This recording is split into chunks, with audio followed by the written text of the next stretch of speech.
Hi everyone, welcome back to the channel. Today we are going to be talking about how I came to obtain the Black Label Mew that I own. It was part of the deal for my Legendary Collection box that I sold. So when I explained how I got that card, people started asking, can you tell us more about that deal? So what I'm going to do today is we're going to tell you exactly what happened, exactly what was traded, etc. And I'm going to show you some of those cards. Some of them I've actually now sold, but some of them I still have in my collection and I plan on keeping in my collection. So I'm going to show you the ones that I've got, and I'll also explain to you the ones that I did end up selling on. I said it before, not everything that I get when I'm doing trades or when I'm buying things are things to remain in my collection long term. Some things will pass through and they will be sold on, but some things will hang around. So like I said, we'll take a look at the cards I still own, and then I'll also explain, obviously for those that don't know, the Legendary Collection box, and when I originally got it and then when I sold it, etc. And yeah, so in the comments let me know if you enjoy this type of video, because I can definitely do more of these types of videos as and when I'm doing deals for certain items and tell you a bit more about them and what's included. So we are going to go ahead and we are going to take a look at some of the cards. Okay, so the first card was this PSA 10 Clefairy Japanese base set. As you can see, it's a beautiful card. I love Clefairy as well. And when I saw that it was one of the items that was on the list to be part of the potential trade, I decided that this was one of the ones I wanted. So there we are, we'll just take a close up on that. This is one that will stay in my collection.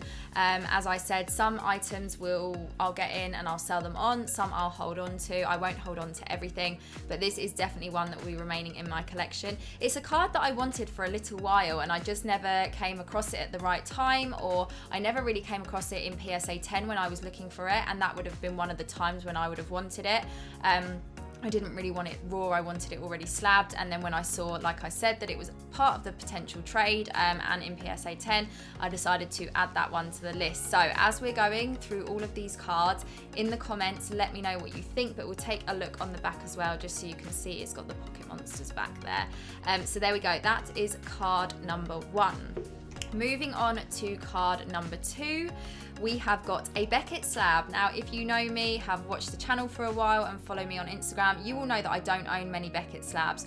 I'm quite fussy when it comes to Beckett. I do prefer PSA personally, but I don't mind a Beckett slab. It's just got to be the right card, basically. So again, when I saw this on the list, it was something that I really, really wanted. I think it's a really cool card. This is the Bandai Cardass Pikachu in a BGS 9. Now, as you can see on this slab, we don't have the subgrades. So with Beckett, you can get slabs with and without the subgrades. So there we go. We'll take a look on the back as well. Like I said, very, very cool card. I really, really like it. And when I saw it on the list, I thought, you know what, that is one that I will probably hold on to. I don't know if I'll keep it forever, but at the moment it is staying with me. So again, in the comments, let me know what you think of this one as well. And then card number 3, it's the big one, the one I absolutely love. This is the Japanese Fossil Mew, and this is in a BGS Black Label Pristine 10. So again, I don't own many Beckett slabs, and this is the first ever Black Label that I have owned. When I saw this as one of the options as potential trade items, I had to work it into the deal somehow. I just really, really love this card. I think it's incredible. It is beautiful, and look at the swirl. Do I have to say anything about the swirl? It just looks incredible. So yeah, like I said, it's the only Black Label I own. Don't have many Beckett slabs in my collection. It's got to be the right card, and this was definitely one of those opportunities where it was the right card. So I have shown this on the channel before. I've also shown it on Instagram, but in the comments, do let me know what you think of this one. I absolutely love it. We'll take a look on the back as well, although it's very self-explanatory. You all know exactly what it is. So yeah, they are the 3 cards that I still have with me that are remaining in my collection for the time being anyway, most of them. And then we're going to take a look. What I'll do is I will pop on the screen in the next part of the video the cards that did come in as part of the trade, but I ended up selling on.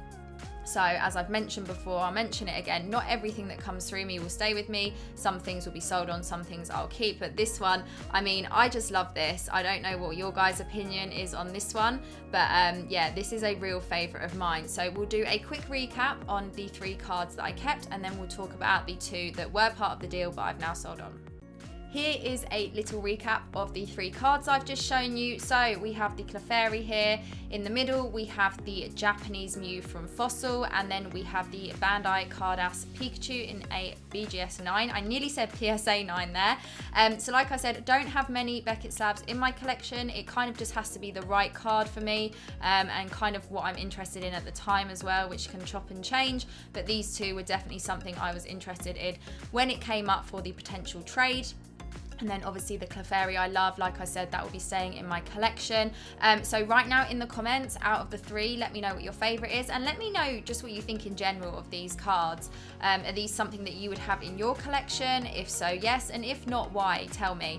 And then, like I said, my first black label, and I think it's an incredible card to own as well as my very first one. So let me know what you think of that. And now we're going to go and talk about the other 2 cards, which I don't have with me and which were sold on but were part of the trade deal. Okay, and then the 2 other cards that were part of the deal are cards that I have now sold and I don't own anymore. You can see Frank in the background just wandering around there. So the first one was a PSA 9 first edition Venusaur. I'll pop them on the screen now so that you can see what I'm talking about. So yeah, that was one of the other cards. It wasn't a card that I was necessarily keen to hold on to, but like I said, I knew a couple of them I would just be selling on. That was one of them. And then the second card that I don't have anymore and have sold on was the No Number Charizard, the blue back, and that was in a Beckett 8.5. Again, I'll pop it on the screen now so you can see. So that was all the trade items that were a part of the Legendary Collection box, and then the rest was cash. So I would like to know in the comments what you think of the deal. If you were trading for a large item like that, would you take items as trade and as cash, or would you take all cash, or would you take all trade? Obviously it's hard to know depending what the other person is offering, but there'll be some people who are selling items, you know, they just want cash for it, or they are open to trading cash.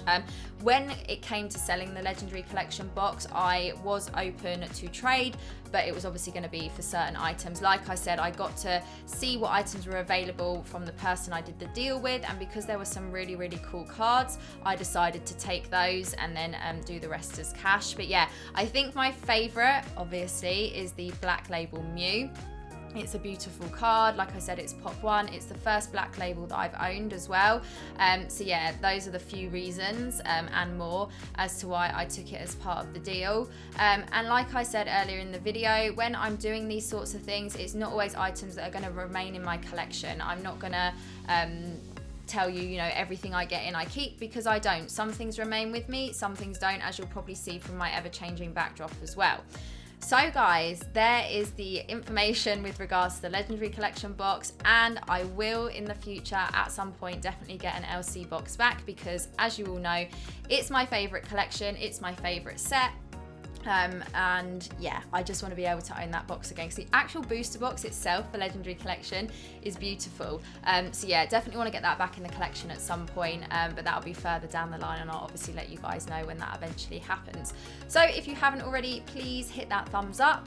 Let me know in the comments what you thought of the video, what you thought of the trade, and if you want me to do more videos like these where I talk about some of the deals that I do for certain items. And there we go guys, there it is, and I will see you all very soon.